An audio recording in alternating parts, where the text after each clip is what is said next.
Hello everybody and welcome to the Mapping Hyperdoc. So we've been studying Earth's magnetic field and figuring out that it can help us with directions, and knowing directions and being able to use maps is extremely helpful when we are studying planet Earth. And as Earth scientists, we need to be familiar with how to do this. And Earth being a giant magnet, among the many benefits it provides us, also helps us to figure out how to get around the world. So in this Hyperdoc, I'm just going to kind of walk you through. Here we have our mapping Hyperdoc, and you probably had some Hyperdocs in other classes, very similar as you kind of go through the activities and just fill in.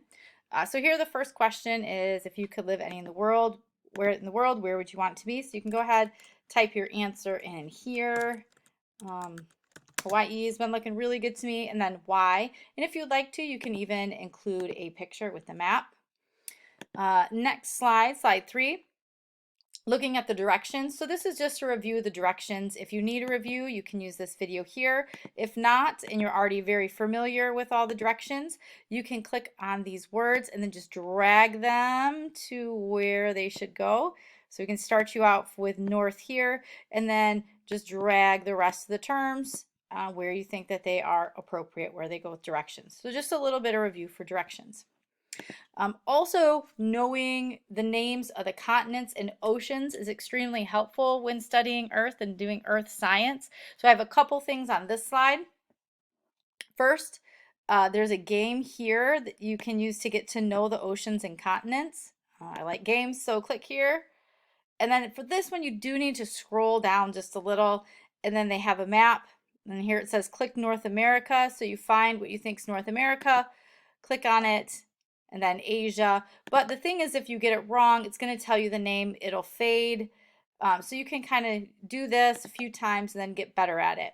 The thing about this is when you're done, you can use this, maybe pull it off to the side, all right, to work on your Hyperdoc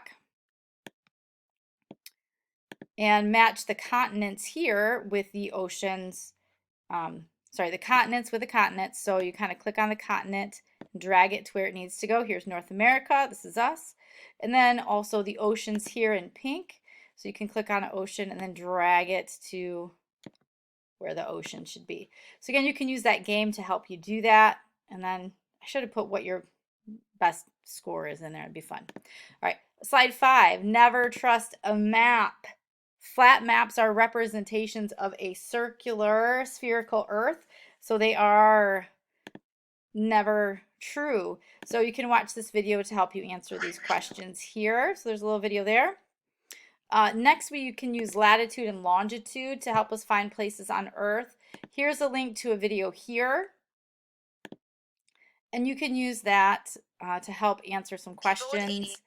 Circumference. Also, these closed captions are going to help you fill in the blanks on those slides. That's kind of what it's for. So if we go back to here, we're going to use that video, and then you can fill in where it's red here. It says lines of blank, also known as parallels. So when you watch the video, it'll be like lines of latitude, also known as parallels. So you're kind of filling the blank. So use those closed captions to kind of help you to fill those out.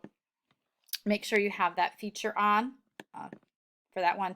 And then the same thing for the longitude part of the video. Just kind of use the video and the closed captions to fill those in. Lastly, last slide is about the 4 hemispheres, and kind of similar to one of the other slides, you can watch this video to help you figure out the 4 different hemispheres and how we use different lines of latitude and longitude to separate the Earth in these. And then you can watch the video and then drag the names of the hemispheres into their proper position. Right. Once you have completed the Hyperdoc, you may go ahead and turn that in using Google Classroom. If you have any questions, please let me know. I'll see you soon. Bye.